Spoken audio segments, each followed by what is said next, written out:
I think it's really cool that we got so much feedback so quickly on our project. I've never published anything online. It's really cool that teachers are so excited about work that we created, and I've never gotten that kind of feedback on work that was assigned. I mean, it's just really cool to see how, as students using social networking and blogs and things like that, we can get out to people beyond the network here and beyond our schools and reach to something bigger than us. And working with people who we still don't know very well, and coming together to work really quickly on this. I liked how it was just kind of like our thoughts just kind of like thrown out there, that it wasn't a script, it was just really what we were thinking. I thought it was a great experience because I don't know about other schools, but in my school I've never made a podcast or anything like that. I think it's really great to get the constructive criticism back, because just to get all different perspectives from different teachers. Some of the things you can expect over the next 3 days. One, you're going to hear from students, and we're going to be guided by their voices. They are going to be a real touchstone for us, what students think, experience, and have to say about schools. We're going to work hard in a very deep, disciplined, and collaborative fashion. We want you to share your thinking, your products, your vision, and we want you to take the time to reflect and tune your ideas in a kind of continuous improvement modality. So I think we've, as a CSSR team, presenters, facilitators, invited experts, New York Consortium folks, have been working very hard to get the menu right for practicing teachers, students, and administrators who really need to know what this looks and feels like. This is a different kind of teaching, it's a more powerful kind of teaching, but it does suggest practices that we need to let go of, practices that we need to change, and both political and programmatic support. So we're trying in a 3-day format to give folks everything they need to make that successful. I want to show you some of the things that we do, some of the things I've worked on, and see if we can even like look at it as educators. But I want to kind of dispel the idea that in 3 days you guys will have it, and you'll walk away and you'll be like doing something totally new and different. No way.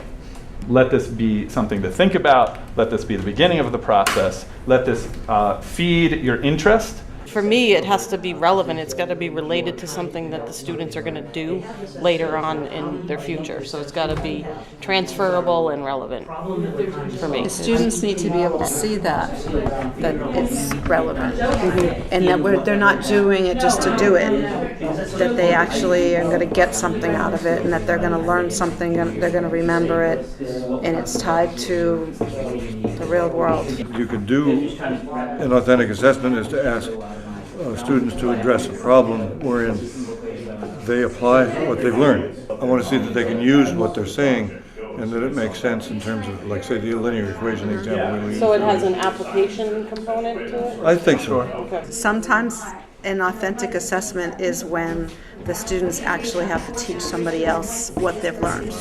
That needs to be tweaked. It's not like if we said, well, if we just throw advisory in 3 days a week, everything's going to be fine. Or if we just give everybody 45 minutes a week to meet and talk about math, everything's going to be fantastic. I mean, it really needed to be a total overhaul. This is just the start. We have 5 years to make this grow. And we hope that that's the case, so that learning does become more important to you and more relevant to students, and that teachers find more satisfaction in their work. I think that's the part that we really haven't talked about, but there's a lot more satisfaction among teachers who are doing this kind of work. The students need to be able to see what they're learning as relevant to their lives, and not just sort of this bubble of stuff that they have to know. Yeah, relevance to daily life and life in general is definitely important. I really do believe that we need to empower the kids to participate in their own construction of knowledge, and it's not going to happen if we look at them like empty vessels that are just going to be filled up. So, to the microphone and a speaker. Because I'm loud, I'm the speaker. And she's friendly, so she would be the microphone because you're talking to everybody. The head part. The head, yeah, that part. And she's a strong writer, so she would be the cord and holding everything together.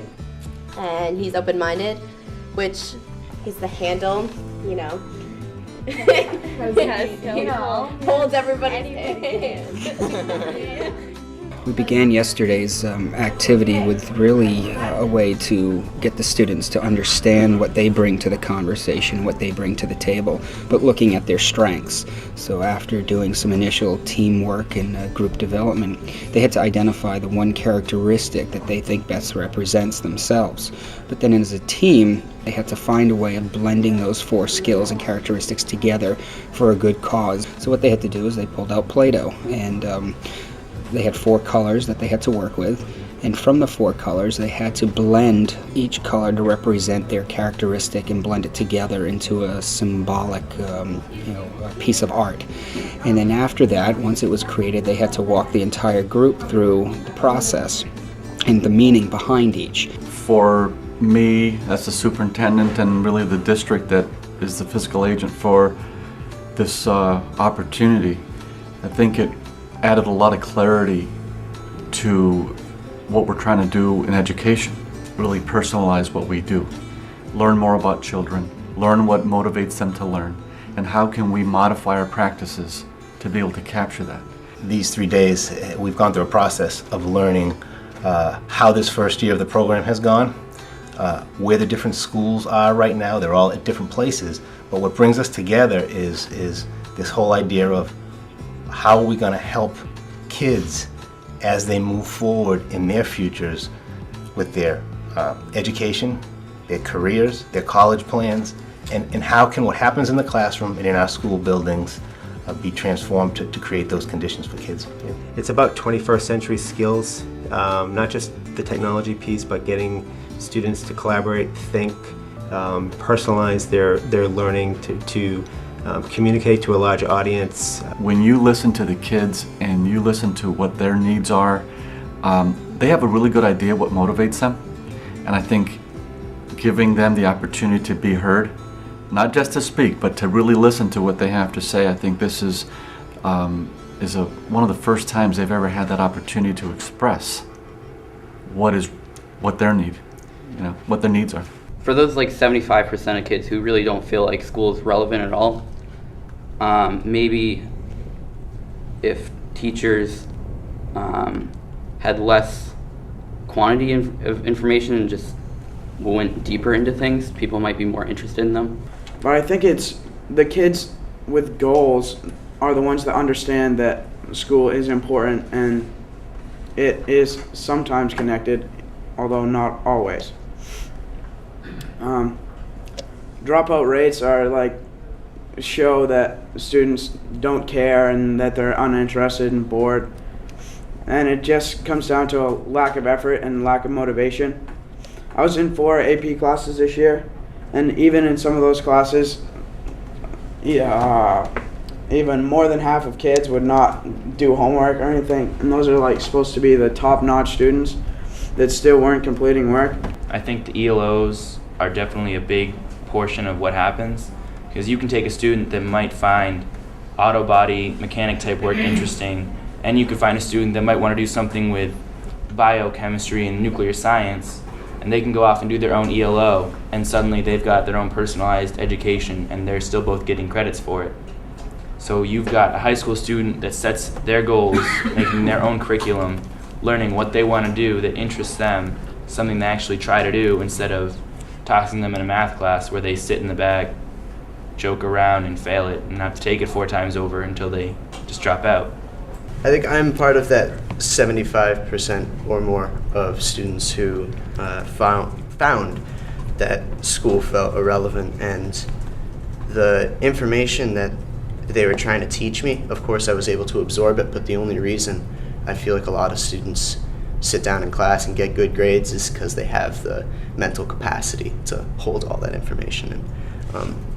And it's not connected to outside life at all, because as soon as students leave the building, it's playtime and it's not work time. And one solution could be to try and connect school to outside life and try and ask students what they do in their free time, and maybe start to base the curriculum around students' interests. And as cliche and as little as it sounds, kindergarten was based around our interests.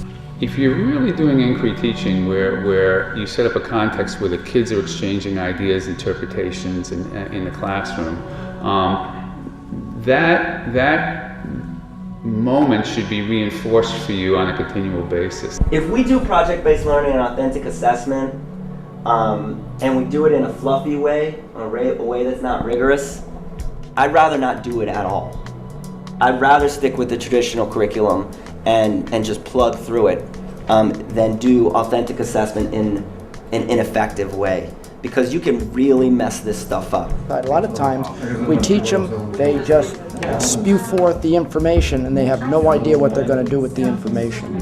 So as authentic, what I consider authentic assessment is just putting it to practical application. Well, I think other than the American higher education system, it's been proven over the past 40 years that secondary schools particularly are the most difficult institution to change. They're impacted by cultural norms, traditions, the 1954 high school championship volleyball team, the things we remember and misremember about our own experience, contracts, statutes, the lore that's built up and actually serves to insulate the institution from change. It's like we're a system trapped in a riptide, of extraordinary cross currents of change.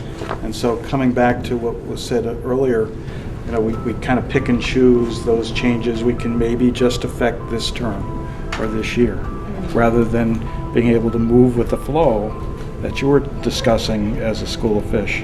So a lot of it has to do with our images of who we are and where we are and what we can accomplish. We're trying to bridge the gap to where it becomes real and meaningful for them rather than something that they just have to do. This is called the final word exercise, but the focus is on human nature. All change leadership is driven by a profound understanding of what makes people tick. So what people are doing today is looking at all the different ways that people tick and how does this apply to implementing authentic assessment and particularly getting through resistance. Here's where we want them to be by the time they're leaving the high school, and yes, we're able to achieve a lot more. We have them at the high school, but the system as a whole, the district as a whole, we need to look at how are we going to get them there from beginning to end. What we're trying to offer here are pictures of practices that are compelling, engaging, enable students to find a personal connection to the learning, an enduring connection, and then get folks involved in a process through which they can strategically abandon things that haven't been working, and a commensurate public engagement strategy that promotes new pictures, new ideas of practice in the wider community. I want the students to be able to express back to all the teachers at the Institute like what their kind of group, because they're working in pairs, what their group goal is when they leave high school, whether it be an academic goal, a social goal, kind of a skill level goal. We're going to create a video where each group is going to get to express that idea. And then we're going to have a team of student editors edit the video together, and then we're going to publish the video online for any of these teachers to go back and watch. You use paper cutouts to tell a story, and you're going to have to figure out how you want to tell the story of what school is traditionally like. Figure out the types of images that you would want to use, and I'm going to give you time to brainstorm and storyboard and make these cutouts and film and edit, and we are going to get it done. You're going to be group 7. Let's go get 7. Do you understand the process here? Give them a second to get it. We're going to get you in the shot. We're going to go to your thing. He's going to film. She's going to read it out loud. Okay. And then we'll pull the audio off later. When you show their faces? Yeah, as you're coming over, show them. Boom, go on to the shot here. Pose. That's perfect. Got it? We good? Restart from when he goes downstairs. Let's just start over. Yes. Yeah. Yeah. Okay. I mean, it's kind of. It's a good day. The good days are there, and then Hank waking the whole. So you're going to go through all the statements. If you'll flip ahead with me, and you can see you can total up your score for what you circled. On page 42, the exercise we're working on is called School Climate. And what we're doing is getting our leaders to understand the climate that they set in their school. The reason being that the climate is a direct motivator in terms of what people focus on, how they spend their time. What we'll then do is relate that to a specific problem that they have from the leadership side and what are the implications for implementing authentic assessment. The next step after that will be taking a look at what is the leadership style of the individuals and of the team, the leadership team, as it impacts climates. So it's about resistance to change and about a critical element in taking our take back to our faculty is that you don't have to buy this. You don't have to jump on board and run with this. But please don't derail the train. We're at the moment in the cafeteria doing what's called a gallery walk, which most of you know. What we've done is all 13 teams have pulled together all of the great ideas and action items for the next year into 2 flip chart pages. They're talking about the insights and the ahas that they had from the change leadership side, the leaders who went through the change leadership, the students who had student activities, and the authentic assessment team, the teacher teams. So from that, they came up with critical ideas, things to carry forward, and they also, for both authentic assessment and for the change leadership, there were a number, 6 or 7 questions that said, how are we doing? For example, are we practicing the same values that we preach? And to what degree is that critical for us? How are we doing now and where do we want to be next year? So we have this information along with challenges and goals for the next year. This will all be critical information for follow-up and carry through to ensure that everybody gets where they need to go on both the authentic assessment side and on the change leadership side. The next steps are that actually CSSR is going to take this information, type it all up, make sure we get it back to the schools and share with the schools, because part of our step in reinforcing new learnings and new actions is that we're going to have sub-networks where schools speak to each other, principals and the teams on a monthly basis. And we also want to be sure that our coaching that we're doing for each of the teams is exactly on the mark. I think when we go back, we will be able to maintain these initiatives that we have started because of this whole process and how we've been supported through the network and also through the change leadership. The one thing is I just wish more students and more teachers could have come. I think it was really powerful for especially the students who were able to come. I just want to get more students involved in the process. The Institute was very successful for me in our school. We've never, I think in my 5 years that I've been principal here, had the opportunity to have such a facilitated, in-depth conversation about the nuts and bolts of what we do. It was perfect that it was centered around something as innovative as authentic assessment, something that our state and our district has given us the authority to move forward on. So the ability to work together with some folks who I never really get to see during a normal school day and get into the conversations about what we need to do next, hugely helpful, very successful for us. Principals out there. We have the CP classes. At 15%. Do whatever you want. Pivotal experience. This particular student Connects with kids. Tracking studies have shown students stay on. Everybody study Latin here? But there has to be. Oh, give kids a menu. So, can analyze. Actually talking about 30 seconds, right? Our take back to our. He remembers every. Try to get some ideas. I think the most important. The world is great. So that was by day 3. All of the work. We just did it and we got a whole. The next hour, ELOs. I have no idea how to do. Later in life. School needs to be valued by as a person. It's added mental capacity to hold all that. Don't mean anything much about science or. It's really easy. Obviously, we need it. Can do work. Work building and. What does a problem look like? What is that? Gonna be group 7? Yeah, let's just. Yes. Yeah. I have no idea. Hey, we're filming now. Send a group together. I thought it was a great experience.